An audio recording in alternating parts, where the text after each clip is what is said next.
இது உனக்கு இதயங்கள் போடும் தனி கணக்கு. அவள் எனக்கு இவள் உனக்கு உடல்களும் போடும் புதிர் கணக்கு.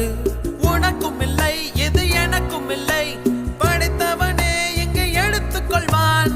நல்லவன் யாரட கெட்டவன் யார், கடைசியில் அவனே முடிவு செய்வான். பழி போடும் உலகம் இங்கே, பலியான உயிர்கள் எங்கே? உலகத்தின் ஓரம் நின்று அத்தனையும் பார்த்திருப்போம். நடப்பவை